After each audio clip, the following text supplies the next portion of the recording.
Thank you all for coming. I wasn't sure what to expect. I come to these RFID conferences every other year, and this is actually my first time to actually have something to say, so to speak. My name is Michael Smith. I am the Global Manager of Industrial Engineering for McDermott International. My primary role with McDermott is I oversee our industrial engineering activities, our continuous improvement activities, productivity improvement globally. I oversee operations both in our fabrication facilities and our marine divisions. As part of this, we look to do productivity improvement, and this often involves new technology, software, or a combination thereof. What I'm going to share with you today is a pilot project that we did involving RFID in one of our fabrication yards.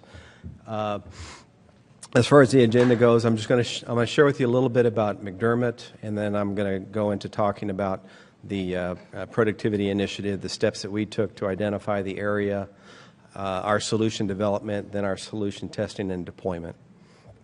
Now, about McDermott. McDermott was founded in 1923.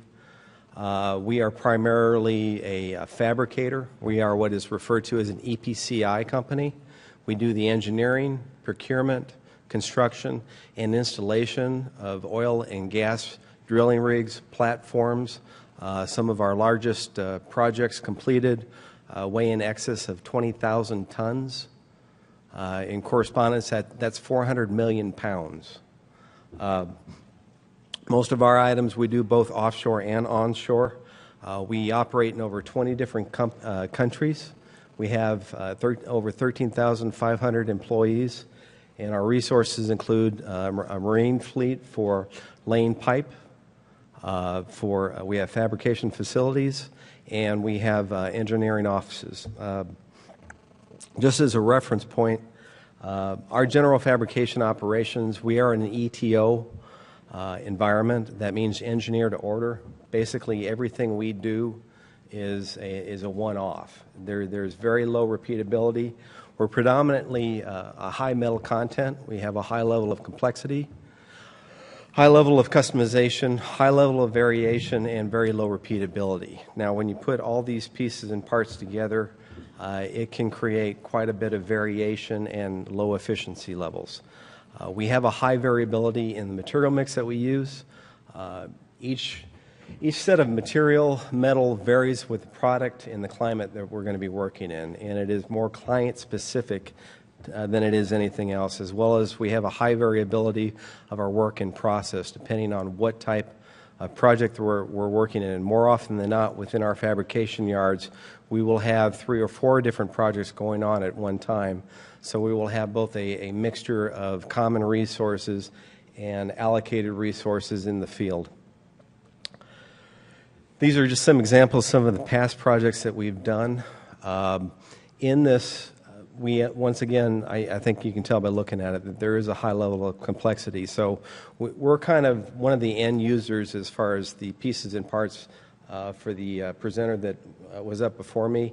Some of the items that he would provide would be some of the items that we would utilize within our final product. We don't do the actual drilling. We just make the pieces and the parts in the system. In order to make that happen, we'll bring it out, we'll install it. Some of our clients would be, we work with BP, Shell. We do a lot of work in Vietnam, Asia Pacific, Middle East. Most of the regions that I travel to, I spend most of my time when I travel in either the Asia Pacific or in the Middle East, in Dubai. A commonality in construction is that because of the high variability and complexity of what we deal with, there's a lot of variation. And because of this, it has a negative impact on productivity. The Construction Industry Institute, I don't know if anyone's ever heard of this or not, it's a consortium based out of the University of Texas. It's a combination of different construction companies and educators, and what they do is they look to do statistical studies in different team formations for looking for ways to improve production or other items in construction. There's a lot known about manufacturing, but not so much in the construction industry. I've been involved with various teams with CII, and some of the studies that they have found is that with complexity and variability contributes to reduced productivity. And this can lead up to over 90% non-value-added work. Is everyone familiar with the terms value-added, non-value-added? Because value-added is essentially, that's what you get paid to do. A welder gets paid to weld, a painter gets paid to paint. If they're not doing that, it's waste. And in combination with that, you'll have incidental work, required work, and waste in the system. In comparison to manufacturing and construction, construction has up to only 10% value-added work, whereas manufacturing gets up as high as 62% or higher. Most of this is attributable to the repeatability and the stability that's experienced in the manufacturing systems. Whereas within McDermott, we don't have that, or in construction in general, you won't have that. Even in your cookie-cutter neighborhoods in construction, you won't have that because you're subject to a lot of other variables that may be outside of your control. So in order for us to move forward with trying to do productivity improvement, we did an assessment. And typically when we get into doing these projects, we pick an area and we do an assessment of the area. For McDermott, any project that we normally start with, we typically only have about 30% of data when we start. And what this means is that the final product, the pictures of the products you saw before, we never have that to begin with. We have an idea. We may have as much as 30% of the engineering information, but it continues to progress and grow as we move forward. So a lot of the work that we do in the projects when we bid them is based off of previous estimates. So we may have 20, 30% of the engineering information. We don't know all of the materials that we're dealing with. So it's hard, it's pretty much impossible to generate a permanent final schedule. In with that, too, we find that as our project progresses, over 95% of activities can be involved in status data collection. And this means how far a piece is along, do we have all the raw materials, what's the work in process, where is it at, and add to this is 30-40% of personnel spending time tracking material, status of material. We at McDermott have our own in-house system. We don't have an ERP system. We don't have MRP. We don't run with an MPS. The system that we have and that we utilize was actually written in-house and programmed in-house about 15 years ago.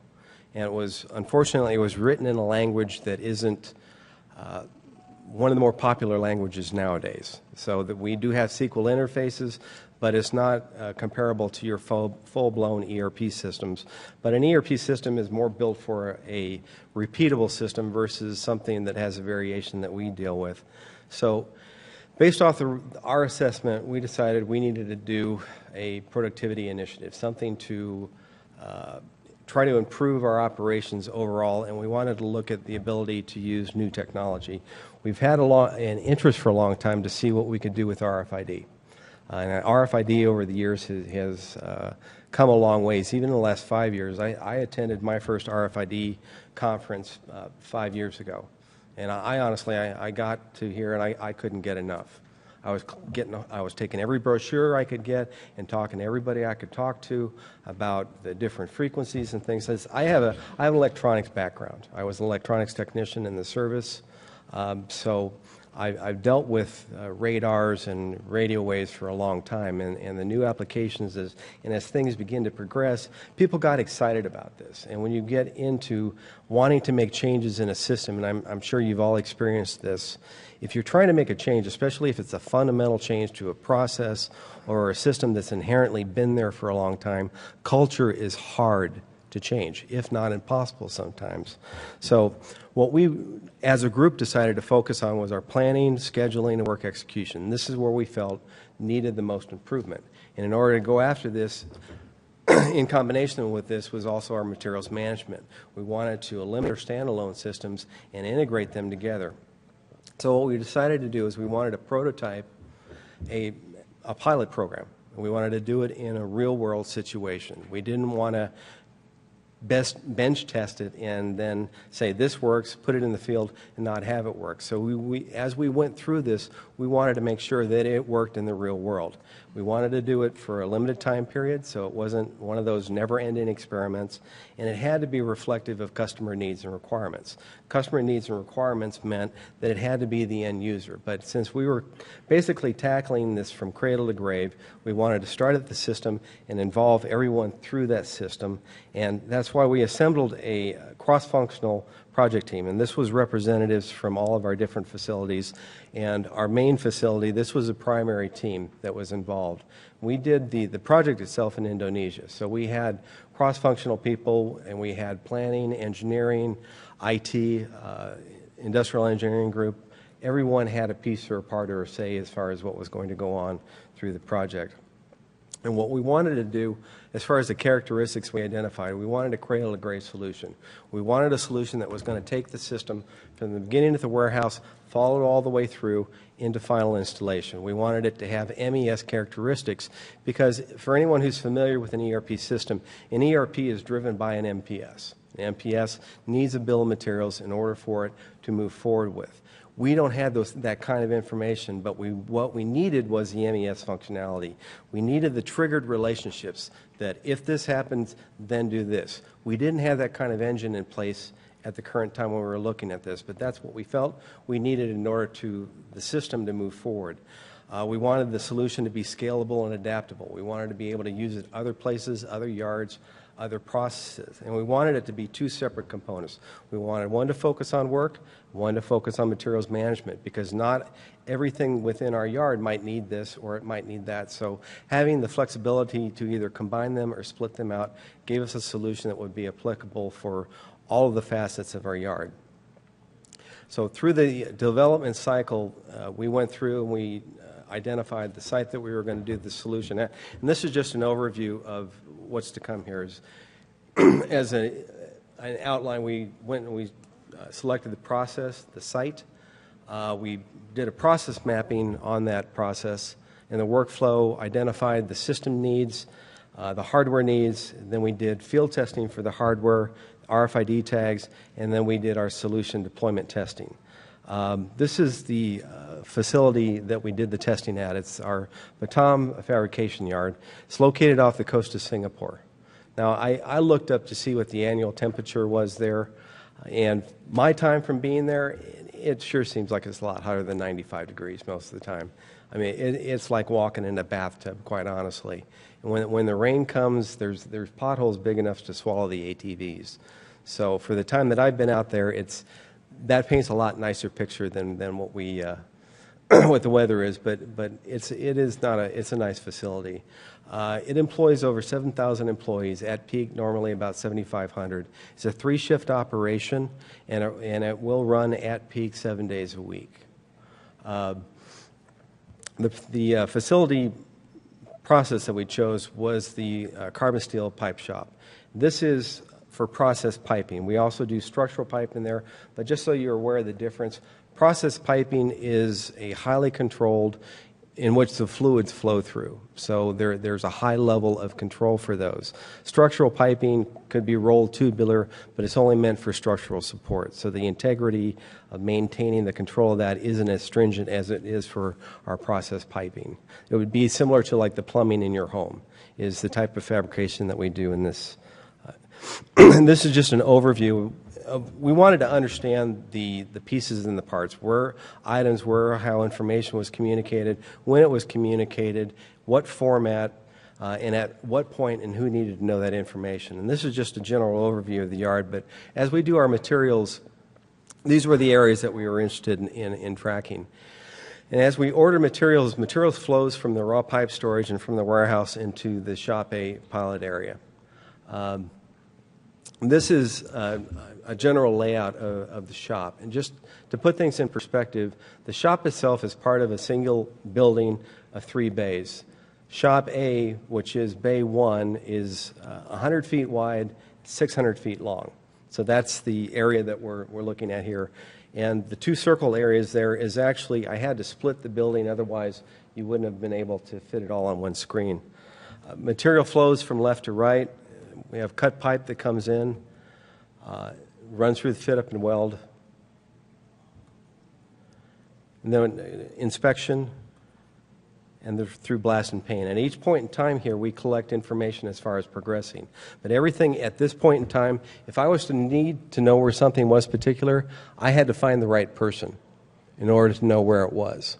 This information was not kept. We progressed at a parts level, but only at a final assembly. But as far as where the pieces and parts were, the progress of where they were, it was tribal knowledge, so to speak, because only the people on the shop floor knew where those items were.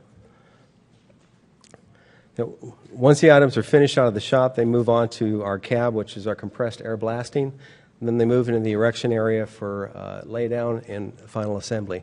Now, the heart of the system, what we needed was to look at and understand what our information systems were doing.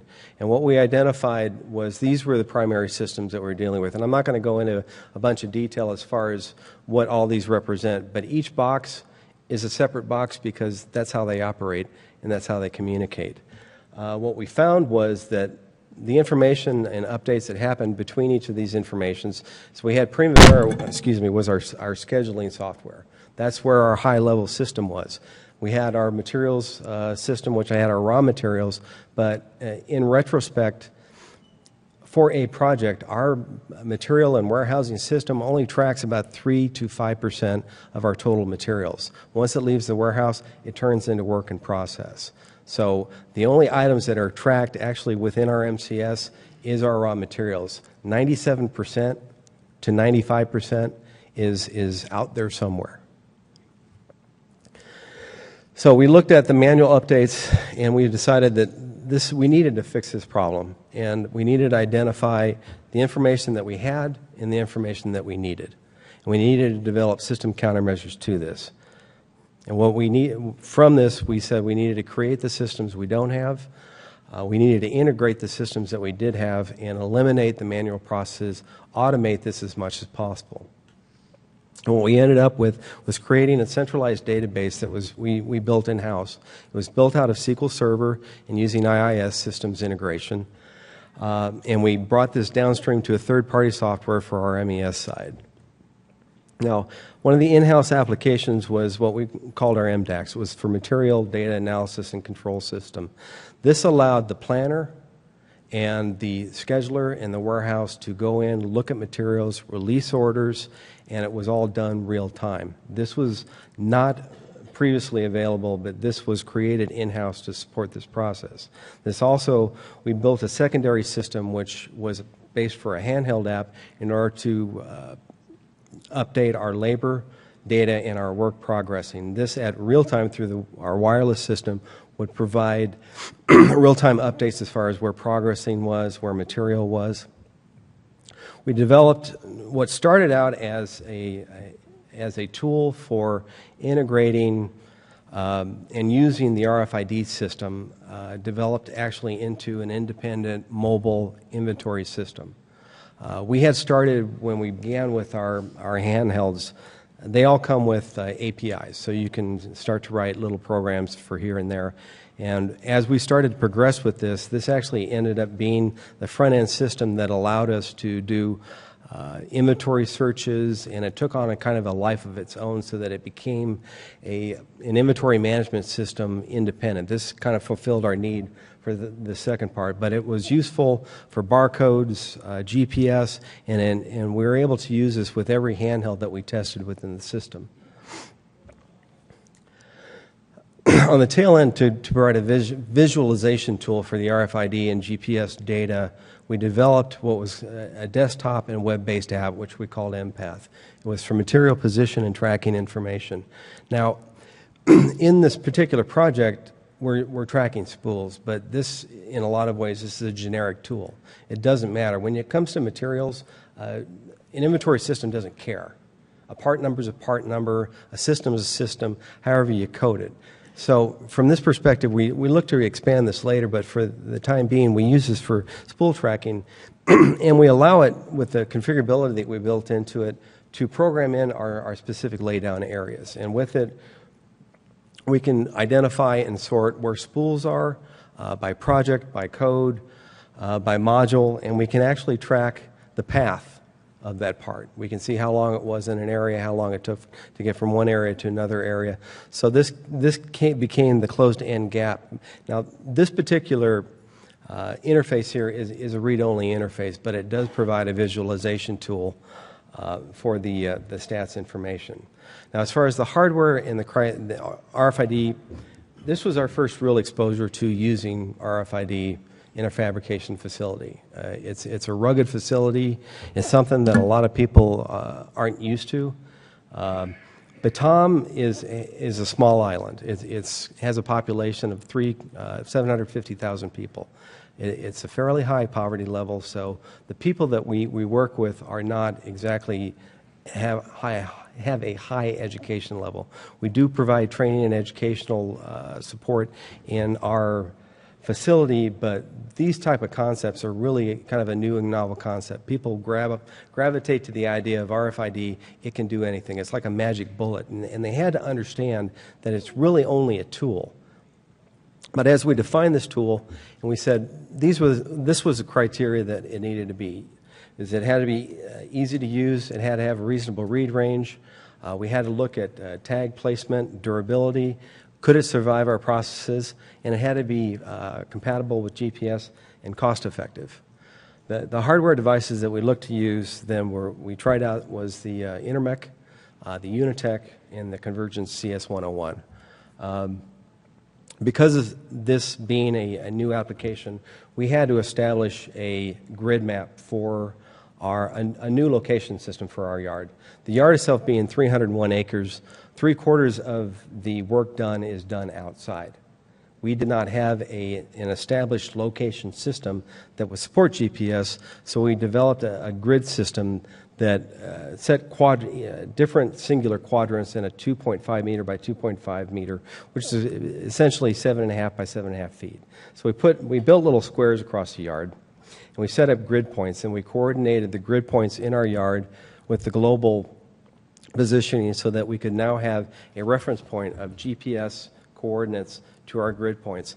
And the reason why this was important is because within our database itself, we set up a table of relationships, and we said, in this quadrant, you are quadrant A1, A4, A2, and therefore your GPS coordinates are between this and this. So when the system would read the GPS, it would know when I read a GPS reading on my handheld, I don't want the GPS coordinates because that's not going to mean anything to me. So I need to have a relationship to that. So it would then display what quadrant I'm in or what quadrant the information or the part that I'm looking for is in. So this just provides an overlay of how we set up that grid map.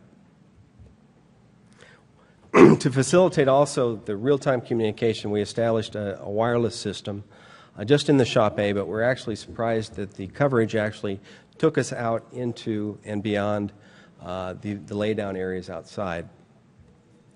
Now, next we got into looking at the RFID tags and the formats. Ideally, we would have loved to have used active tag, but the cost is prohibitive. In some respects, it still is.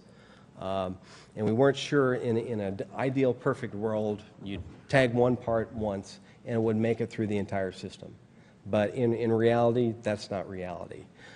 So we looked at as many, I'm honestly not sure how many tag types we looked at, 40, 50, but we looked at hard tag, hanging tag, bolt-on, but we wanted to use UHF, and we wanted to focus on the Gen 2, because we felt that, because that was where the focus was, that's where the progress was, and we felt that that was the best choice to move forward with. So that's where our pursuits were. Attachment methods we looked at was a tie wrap, hanging, adhesive, and also use of a substrate. And there's relevance in this because we do work with some groups out of Australia. Australia has a very stringent quality control system in which they're very protective of their environment.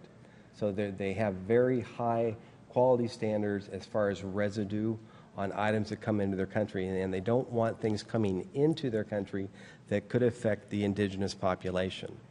So we were actually building modules right now in the Batam facility, and we have to be very careful on the paint that's used, and we have to maintain a perimeter and boundary of quality control to keep dirt and other items, because they honestly don't want even a single grain of sand coming into their country that doesn't belong there. And this adds all kinds of challenges when you get into adhesives and residues and other items that may be left on a pipe that you now have to go back and remove, which just leads to additional rework. But we went through the different iterations. We tagged items, and this went on for about 6 months. We used hard tags, soft tags, hanging tags, and the two most violent parts of our process are both our post-weld heat treatment and our blast and paint. And the post-weld heat treatment isn't a requirement with all pipes, but what happens when you weld a joint, there are times that gases will get caught up in that joint, and they can cause defects later on. Sometimes there is a 24-hour, 48-hour hold period to allow the gases to escape, or you run it through what's called stress relief or post-weld heat treatment. Well, you'll heat the joint up to 1 day, 2 days, at temperatures ranging from 600 degrees all the way up to 1,800 degrees. And there's just nothing on the market that I'm aware of right now that would survive that. We did try testing some different tags, high temperature tags, and they literally were disintegrated from the process. But these were all different things that we had to take into consideration. If a tag was painted, would that affect the readability? Collision impacts. And what we found was that there was just a lot of good and bad.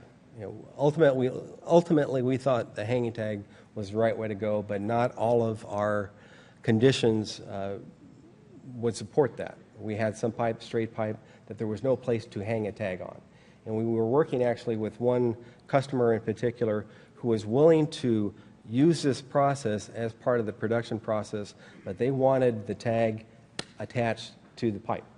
We were already using a barcode, and anyone who's familiar with when you put a label on a pipe and it's an RFID, it grounds out, right? So we had to figure out a way to address what the customer was wanting as well as our ability to continue to use the RFID. And what we ended up doing was we found a equilibrium by using substrates. And through using, we had decided to finally narrowed it down to the Unitech and the CS101. And from the Unitech testing, we were getting about 5 feet to 6.5 feet. With the CS101, we were getting read ranges from 23 up to 33 feet in the field. And this was a consistent read. And we tested this in a variety. I have so many other pictures and so many other PowerPoint presentations of these that we had to make sure that this was repeatable. But this also came back to, it wasn't just tag placement, because people had to be aware that there had to be a storing protocol. There had to be a designation as far as where a tag went. When we arranged a storage area, items needed to be arranged in a certain order. And the thing with the tags and combining that with the inventory system, you could look online and see when items were out of place, if material was not in the right area. What we found with Substrate 2 was the second, was the best read range that we were getting out of this. And the thing with the substrate is that there were certain criteria that it needed to be, because most all these items were going to be stored outdoors, and they could be stored anywhere from a couple weeks, a couple days, up to 6, 7 months. So we needed to have durability. We needed to have a substrate that would absorb impact, was flexible, but would not take on moisture. And we were able to find actually a vendor out of Singapore that was able to provide us after a few samples. So what we ended up doing was we ended up selecting a passive UHF tag, and we used a polyester label. Now the polyester label enabled us to have a weatherproof, waterproof label. And we went through different iterations. There was actually a resin label. There was a print ribbon that was recommended by the supplier to go with this label that we tried in field and it just wasn't working. We tried different variations on temperatures for the print, and we continued to get smudging. And we finally ended up finding this resin ribbon that in combination with this label, we had no more issues. And as we estimate in talking with the supplier that we think we've got probably a 2 to 3 year life on the labels themselves. Now, so what we ended up with was a child label and a parent label. The child label is just meant for, it's a non-RFID label, and it's meant just for raw material. It's a disposable label, and it's meant for identifying material coming from the warehouse or external pipe laydown or returning material back to the warehouse, because more often than not, we'll get drop-off if we're getting cut pipe. So to maintain the inventory control, we designate that. The parent label is actually the RFID label, and this is encoded basically with just the simple match between the spool number for us. Now, we developed a back-end table that matches the spool ID to the encoded number that the tag gets encoded with.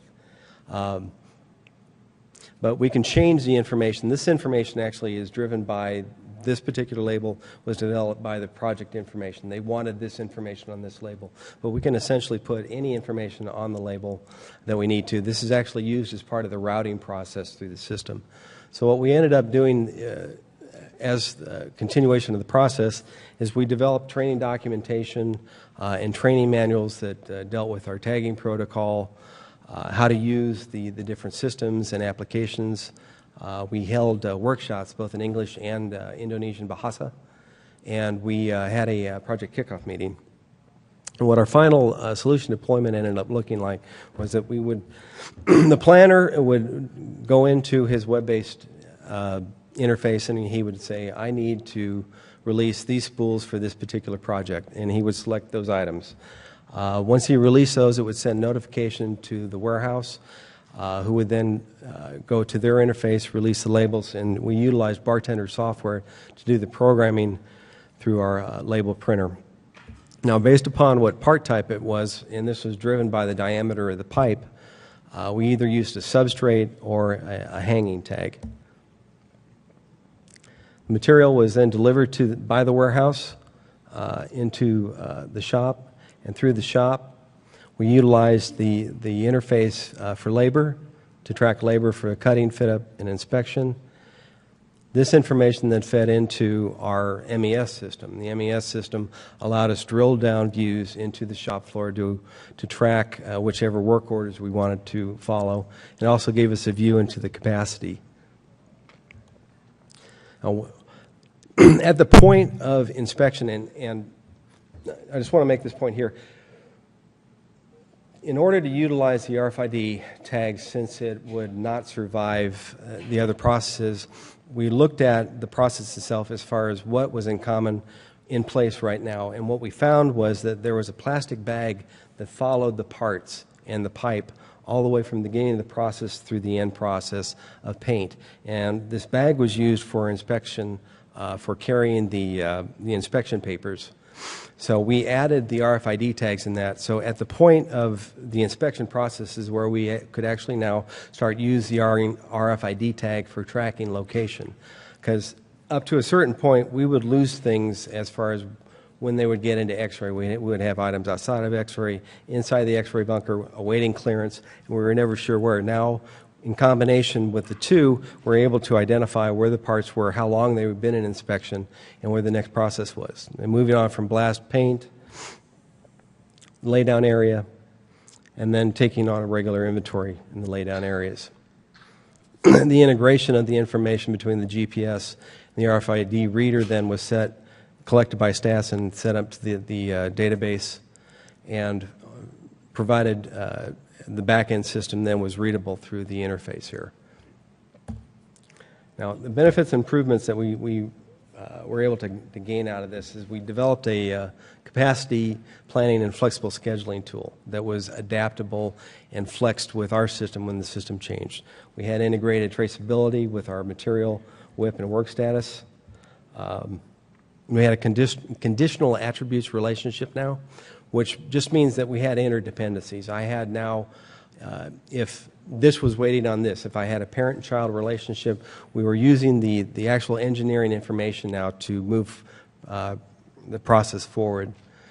We were able to improve productivity and reduce process cost, and we were able to develop a metal-friendly tagging process at a low piece price. Our unit piece price after labor of assembly was less than 40 cents per tag. And we had an estimated return on our investment of less than 6 months once implemented.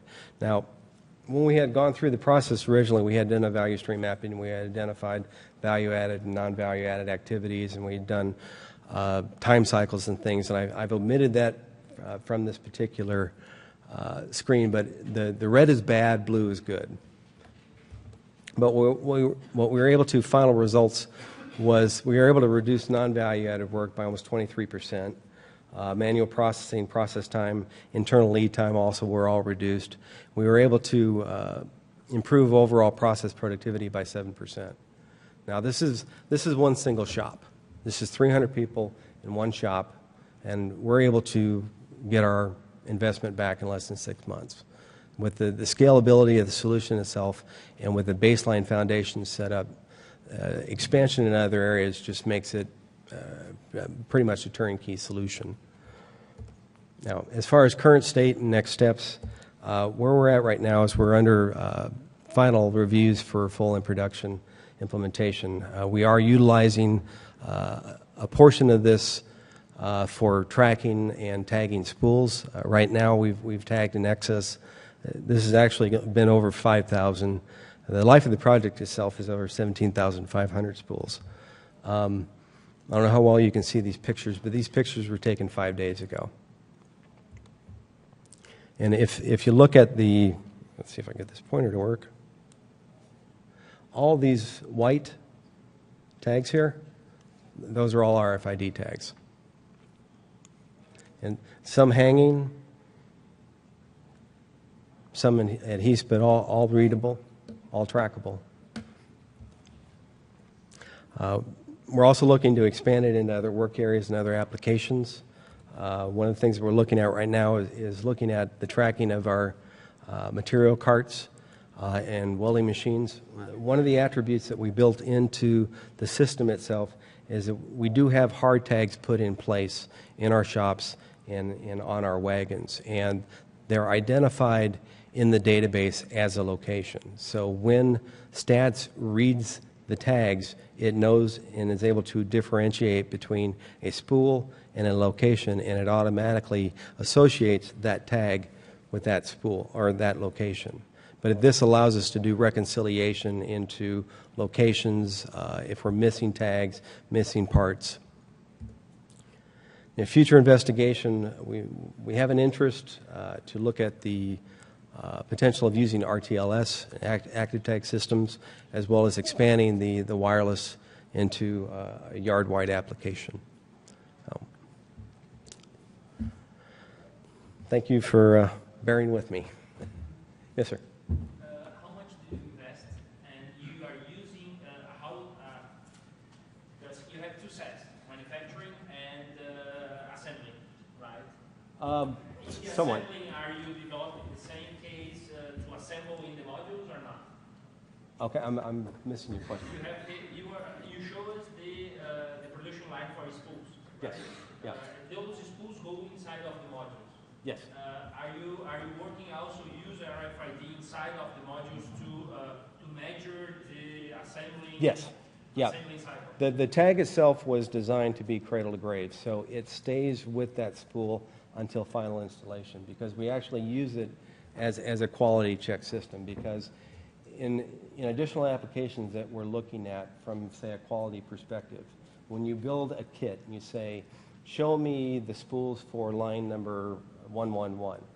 When you do that, it's going to pull up all the spools that are supposed to be on that line. And with that, it will know what tags are supposed to be in the area. So when you go in the area and you scan the area, it will tell you what's there, how long it's been there, and what's missing. But you'll also be able to see if it's been started or where it is in the process. Does that answer your question? Yeah, and how much it costs the spool line? The hardware, total hardware was less than 60,000. Less than 60,000. Because when you look at it from the piece price cost, you're really looking at the number of handhelds. Now the number of handhelds is dependent on how often you want to scan, who's in control, if you've got a fixed material control system or people, how large your area is. But if we have a fairly simple system. I mean, we've got one printer, but we really need two. So when you look at from that perspective, you need maybe $8,000 for printers. You could go with the Zebra. We went with the Datamax. On the back-end system, since we did most of the programming in-house, it's customized to what we need, but we made it flexible enough because I honestly looked. There wasn't anything that I could find on the market that did this or did that or did this. So what we wanted to do was we had certain criteria that we defined. So if you get a good programmer, 3 months. Because we did this from a SQL database side to make the interfaces and left it open from that perspective. So we didn't try to overdo things from that perspective. And it's really fairly simple. The complexity gets into when you start looking at the capacity planning side of things. And that, to me, the RFID is a nice portion of it, but the real money savers in this is being able to manage your work process better, right? And we use the RFID tags to actually trigger events because we use it to progress the work system by signifying when a tag is in a particular work area, that means that the progress has happened. When that progress has happened, if I didn't have the relationships built into the system to trigger that event, I'd have to have someone in coming behind because previously what was being done was that they would scan a barcode. We would use a barcode tag. And I always questioned why we did this, is that we print out these weatherproof, waterproof barcodes. We would put them on the pipe, and we would scan the pipe once. And then that's it. And then we go and we upload the sync, and we say, okay, I scanned the pipe, which means that it's been progressed up to this point. And to me, it was, why bother doing that? Because if you're going to do that, why don't you just type in, that's complete. So barcode's a great idea, but it's only a tool. What you do with the information, what the information triggers is really the underlying facet. Now, we had the challenge that people thought RFID was going to just be this magic thing that was going to solve all these problems. I'm going to be able to know where this is and that is. And the thing is, you have to define your problem first and then build your solution around what your problem is. I'm not saying, in this case, we combined both barcode and RFID. I would have loved to have had one permanent tag that I could have put on the part. But then, which part of that part do I put it on? You know, not all spools have flanges. Not all spools, they're different configurations. We have this problem, but our problem is with plates. Yeah. With spools and plates.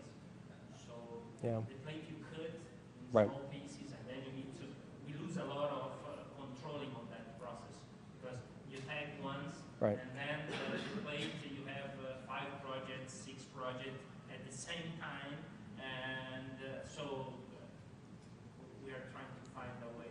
What we did out of that was going to our PDMS model, which is our 3D model. That model would account for the material that you need to cut, and it would account for drop-off, because you need to account for that in order to feed your purchasing system. So we would generate 2 separate tags, one for the material going to be consumed, and then one to be put on the material returning in stock. And you have to enforce that in the process. You have some really great value analysis around the internal benefits you experience using technology.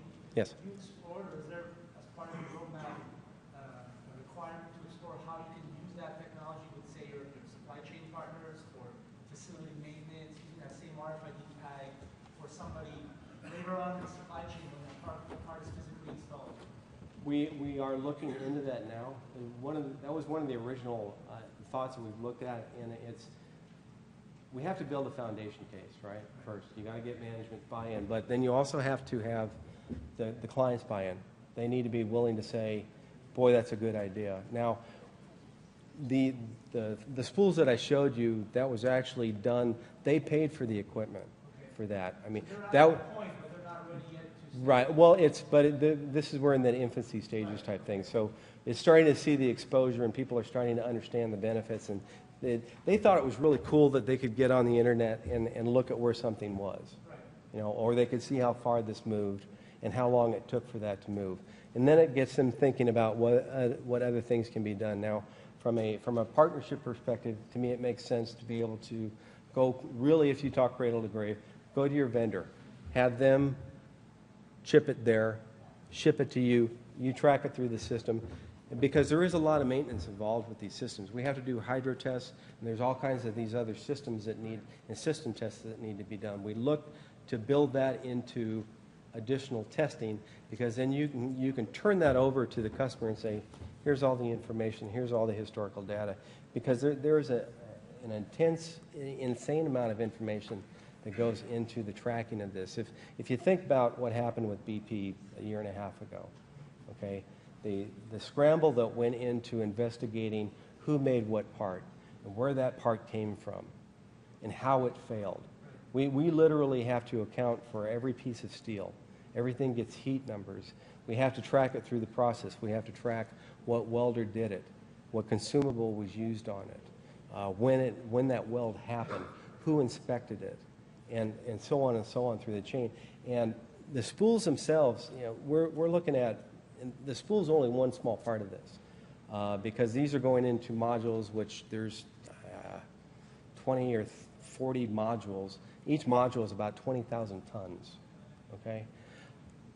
Of the 17,000, 18,000 spools, on average, you're talking 5, 6 parts per each. So 100,000 right there. So you're tracking all these different pieces and parts, and when you envision that being a manual process, the opportunities, I mean, they're quick hits right away. So, but from a long-term perspective, there is a lot more ROI that can be built off of it. To me, it's got to be in a controlled fashion. You just don't go off on a tangent saying, boy, we're going to do this and do that. Because when we first started looking at this pilot project, everybody wanted to do our active tags. Everyone wanted to, oh, that's the way we got to do this. And it's when you start explaining to them the infrastructure and all the other pieces and parts that are needed, even if we were saying what we were going to need, we're going to do active tag, it wouldn't have mattered because the other pieces and parts were missing. We didn't have the infrastructure to support that. So at least with the system that we've put together through this, whether it's passive, BAP, active, or other barcode, it will support that now. Other questions? Time? I'm afraid. I'm out of time. She's asking me to shut down here. But I'll make myself available for after session for anybody that may have questions. Thank you for your time.